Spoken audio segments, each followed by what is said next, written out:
दोस्तों, stock market में अक्सर सुना है आपने कि लोगों को नुकसान बहुत हो जाते हैं। बहुत सारे लोग हैं स्टॉक मार्केट को छोड़ के चले जाते हैं या हमेशा से इसको बदनाम कर देते हैं कि स्टॉक मार्केट एक जुआ है।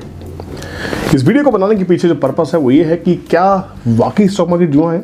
अगर स्टॉक मार्केट में सक्सेसफुल होना है तो क्या किया जाए, ऐसी कौन सी महत्वपूर्ण बातें हैं जो आपको, अगर आप स्टॉक मार्केट में बिल्कुल नए आ रहे हैं एक बिगिनर की तरह से, या आपको कुछ समय हो गया है पर स्टॉक मार्केट में सफलता नहीं मिल रही है, तो भी ये वीडियो आपके लिए बहुत जरूरी है। दोस्तों, ऐसे अहम 7 पॉइंट्स आपके लिए डिस्कस करने वाला हूं जो आपको एक सक्सेसफुल ट्रेडर बनने की जर्नी में आपको बहुत बहुत सपोर्ट करने वाले हैं। दोस्तों, मेरा नाम है विपुल कौशिक और मैं स्टॉक मार्केट में पिछले 20 साल से ट्रेडिंग, ट्रेनिंग और इन्वेस्टमेंट्स कर रहा हूं।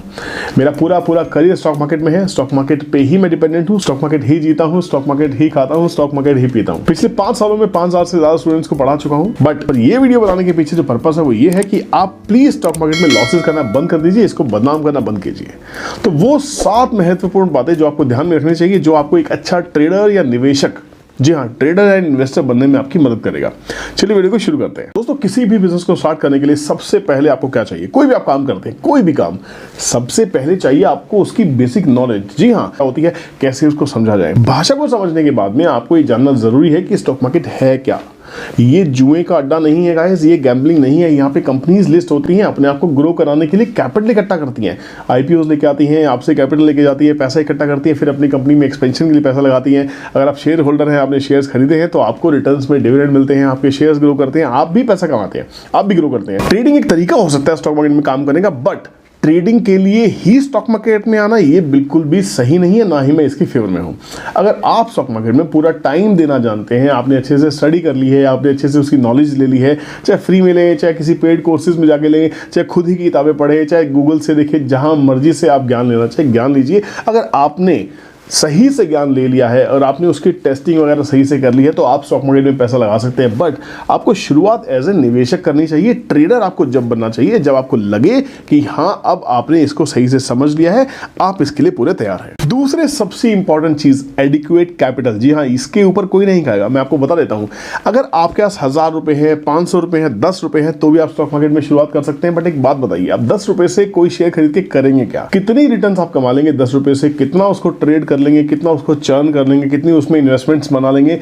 नहीं पॉसिबल है। आपके पास एक एडुकेट कैपिटल होनी चाहिए। जी हाँ, अगर आपने फॉर एग्जांपल 16,000 के भाव पे निफ्टी जब थी, उस समय अगर आपने कुछ शेयर्स में पैसा लगाया और आज बाजार गिर के मान लीजिए 14,000 आ जाता है, तो क्या आपके पास और पैसा है लगाने के लिए? क्या आपके पास बैकअप है? अगर आपके पास बैकअप है तो आप स्टॉक मार्केट से बेहद शानदार रिटर्न्स निकाल सकते हैं, आप कंपाउंडिंग कर सकते हैं, अच्छी एवरेज कर सकते हैं। और जो कंपनी, फॉर एग्जांपल रिलायंस की हम बात करें, अगर 2500 रुपए पे रिलायंस का शेयर अच्छा लगता है, अगर वो गिर के किसी वजह से 2000 पे आ जाता है, तो वो और भी अच्छा है। अगर आपने कंपनी को स्टडी किया है, वो कंपनी के फंडामेंटल्स अच्छे हैं, कंपनी निवेश के लिए शानदार है, तो आप गिरते हुए भाव में भी उसमें अच्छी निवेश कर सकते हैं। बट अपनी पूरी स्टडी करने के बाद कि कब कहां एवरेज की जाए, ये एक प्रोफेशनल ट्रेडिंग, प्रोफेशनल इन्वेस्टमेंट का एरिया आता है। तो आपको अच्छे से सही से उस डिसिप्लिन को फॉलो करना होगा, तब ही आप उसमें काम कर सकते हैं। तो अच्छी खासी कैपिटल को आपको इकट्ठा करना हो, चाहे 50,000 हो, लाख रुपए, जो आपको लगता है आपकी पॉकेट अलाउ करती है, और जो आप एवरेज करने के लिए थोड़ी कैपिटल हमेशा एक्स्ट्रा इकट्ठा कर सकते हैं, फ्री ऑफ कॉस्ट की। कोई ब्याज लेने की बात नहीं कर रहा हूं, बैंक से लोन नहीं लेना, दोस्तों से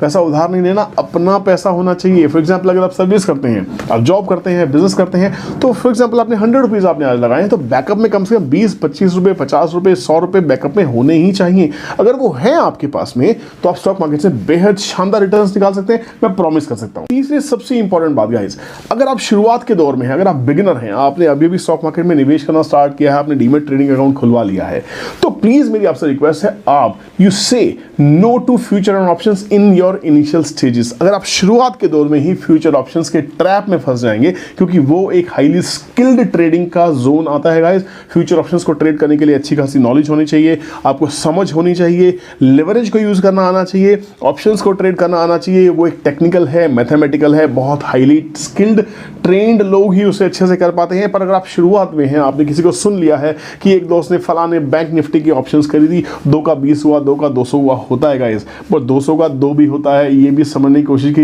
ये भी एक सिक्के का पहलू है। तो आपको अपने इनिशियल स्टेजेस में लिवरेज को यूज नहीं करना है, फ्यूचर ऑप्शंस को बिल्कुल भी ट्रेड नहीं करना है। कुछ समय बिताइए, इक्विटी को समझिए, क्योंकि इक्विटी से ही डिराइव्ड है फ्यूचर ऑप्शंस।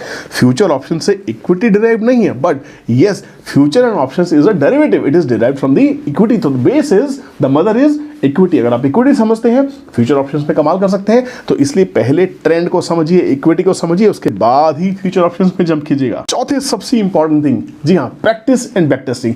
जो भी स्ट्रेटेजी आप बना रहे हैं, जो भी स्टडी आप देखी है, उसकी प्रैक्टिस आपको करनी होगी। आप नया बिजनेस खोलते हैं, पैसे लगाते हैं, कम से कम 2 साल तक आप उसमें रिटर्न्स की एक्सपेक्टेशंस नहीं करते। बट स्टॉक मार्केट में जैसे ही आप पैसा लगाते हैं, आपको लगता है कि पहले दिन से पैसा आना चाहिए। डेली अपना एम लॉस या प्रॉफिट देखना स्टार्ट कर देते हैं, डेली अपनी नेट पोजीशंस को चेक करना स्टार्ट कर देते हैं। जी नहीं, जब आपने कोई चीज़ खरीदी है किसी स्ट्रैटेजी के तौर पे या किसी एक स्टडी के तौर पे आपने उसको परचेज किया है, तो उसको बैक टेस्ट कीजिए कि आपकी स्टडी, जिस स्टडी पे आप काम करने वाले हैं, वो पहले पास्ट में कैसा रिजल्ट्स दे चुकी है। बहुत सारी ऐसी वेबसाइट्स है बैक टेस्टिंग आपको अलाउ करती हैं। गो एंड स्टडी गूगल, आप उसको रिसर्च करने की कोशिश कीजिए। ट्रेडिंग व्यू में बैक टेस्टिंग कर सकते हैं, charting.com पे बैक टेस्टिंग कर सकते हैं। बहुत सारी ऐसी एल्गोरिथम बनाने वाली वेबसाइट्स है जहां अपनी स्टडी को बैक टेस्ट कर सकते हैं। तो बैक टेस्ट कीजिए, अच्छा खासा प्रैक्टिस कीजिए। अगर आप अच्छी खासी प्रैक्टिस कर लेते हैं साल 6 महीने की, तो मेरे हिसाब से एक अच्छी शुरुआत आप करेंगे। किसी भी क्रिकेटर, फुटबॉलर या अच्छे स्पोर्ट्समैन की अगर बात की जाए, कोई भी फाइनल खेलने से पहले जब वो टीम इंडिया के लिए खेलता है या अपनी कंट्री के लिए खेलता है, पहले प्रैक्टिस करता है। पहले घर में खेलता है, स्ट्रीट में खेलता है, उसके बाद जाके वो अपने लोकल स्टेडियम्स में खेलता है। जब उसकी परफॉर्मेंस अच्छी होती है, तब वो नजरों में आता है टीम इंडिया के लिए या टीम कंट्री के लिए खेलने के लिए। ठीक है, तो गाइस, अगर स्पोर्ट्स में वो डिसिप्लिन चाहिए, वहां पे वो लोग प्रैक्टिस करते हैं, तो आप प्रैक्टिस क्यों नहीं कर सकते? आखिर में ये पैसे का मामला है, यहां तो आपका पैसा लगा है जिसको आपने बड़ी मेहनत से कमाया है। तो guys, please focus on practice and back testing, which is very very important. पांचवी सबसे इंपॉर्टेंट चीज, real practice with real money. Guys, आपने पेपर ट्रेडिंग तो बहुत कर ली होगी। जब तक आप अपना खुद का पैसा, थोड़ा सा पैसा, फॉर एग्जाम्पल अगर आप बाजार में लाख रुपए लगाना चाहते हैं, तो कम से कम अपनी प्रैक्टिस को 5,000 10,000 से जरूर कीजिए। आप 100 शेयर मत खरीदिए, 2 शेयर खरीदिए, 10 खरीदिए, कम से कम एक डिसिप्लिन से ट्रेड करना स्टार्ट कीजिए। उससे क्या होगा? उससे आपके इमोशंस आपकी ट्रेडिंग के साथ जुड़ेंगे। आपको सही में समझ में आएगा कि ट्रेड लेने के बाद दिल की धड़कन कैसी होती है, आपका दिल आपके काबू में है कि नहीं, आपके इमोशंस आपके काबू में है कि नहीं, या आप भी फियर और ग्रीड के चक्कर में फंस तो नहीं रहे हैं। तो फियर और ग्रीड 2 ऐसे इमोशंस हैं जो पूरी स्टॉक मार्केट को ड्राइव करते हैं, वही आपकी पूरी लाइफ को ड्राइव करने वाले हैं। तो गाइज, आप रियल मनी से प्रैक्टिस कीजिए, थोड़े से शुरुआत कीजिए, पर कम से कम अपने पैसे से रियल प्रैक्टिस करेंगे तो मेरे हिसाब से मजा आएगा। ये बिल्कुल वैसा ही है जैसे कि क्रिकेट को अगर आप मोबाइल फोन पे खेलते तो आप चौके छक्के लगाते, बड़ा मजा आता है। बट असल में जिस दिन आप पैड बांध के, बैट पकड़ के पिच पे उतरते हैं, तब समझ में आता है कि बॉल की स्पीड किसे कहते हैं, बॉल की स्विंग कैसे कहते हैं, इनकमिंग कैसे कहते हैं, आउटगोइंग कैसे कहते हैं। गाइस, तो इसीलिए अगर आप सही में समझना चाहते हैं स्टॉक मार्केट कैसे ट्रेड करें, कैसे करें, पेपर ट्रेडिंग तो बहुत कर ली, स्ट्रेटेजीज को बहुत टेस्ट कर लिया, अपने पैसे लेके आइए, थोड़े से पैसे से शुरुआत कीजिए, वो देखिए क्या कमाल होता है। छठा सबसे important guys, no tips and advisory. किसी की टिप्स को नहीं लेना जब तक आप इस लायक नहीं हो जाएं, किसी की दी हुई टिप को फिल्टर कर सकें, किसी की दी हुई टिप को जब तक आप एनालिसिस ना कर सकें, एनालाइज ना कर पाएं, जब तक आप बिल्कुल भी किसी की टिप एडवाइजरी को फॉलो नहीं करेंगे। और गाइस, टिप एडवाइजरी लेने में बुराई नहीं है, लीजिए, बट जब लीजिए जब आप उसकी टिप को एनालिसिस करना जानते हो। किसी ने क्या कहा, फलाना शेयर ले लीजिए, जब तक आपको ये ना मालूम हो कि उसने सही कहा है कि गलत कहा है, आपको उसको एक्सेप्ट नहीं करना, आपको उसके ऊपर ट्रेड नहीं करना। टिप लेना गलत नहीं है, पर टिप को जब तक खंगाल नहीं लेते हैं, टेस्ट नहीं कर लेते, पता नहीं कर लेते कि वो टिप वाकई उस लायक है भी कि नहीं, तब तक आप ट्रेड मत कीजिए। Please say no to tip and advisory. और मैं नहीं चाहता टिप एडवाइजरी के चक्कर में पड़ के आप लाखों करोड़ों रुपए बर्बाद करें। बहुत सारे लोगों ने पास में लाखों रुपए के नुकसान झेले हैं टिप एडवाइजर्स के चक्कर में, जिसके ऊपर मैंने एक वीडियो भी बनाई थी, लोगों को बहुत पसंद आई थी। उसका लिंक भी आपको आई बटन में आ रहा होगा और उस वीडियो के डिस्क्रिप्शन में भी देख सकते हैं।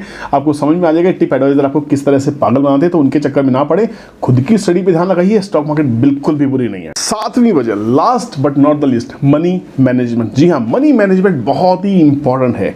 लोगों को क्या लगता है, लोगों के अंदर वो एक फोमो नाम की चीज होती है, फियर ऑफ मिसिंग आउट।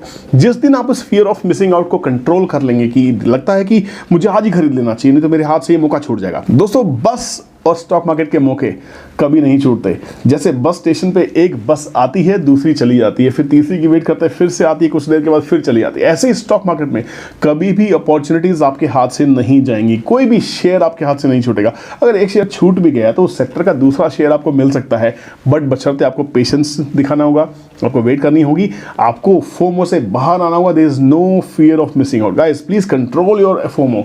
और जब आप मनी मैनेजमेंट करने लगते हैं तो आपको पता है कि मुझे 100 रुपीज़ को निवेश करना है या सपोज 10,000 रुपये निवेश करने हैं, तो उसमें से कितने % मुझे आज लगाने हैं, कितने % मुझे एवरेज करने के लिए रखना है, कितना % मुझे ट्रेडिंग के लिए लगाना है, कितना % को मुझे निवेश लॉन्ग टर्म के लिए लगाना है, कितने % पैसा मुझे कैश रखना है। तो मनी मैनेजमेंट जिस दिन आप करना सीख जाएंगे, उस दिन आपकी फियर और ग्रीड कंट्रोल में आ जाएगी। उस दिन आप एक अच्छे अच्छे निवेशक, एक अच्छे ट्रेडर बन पाएंगे।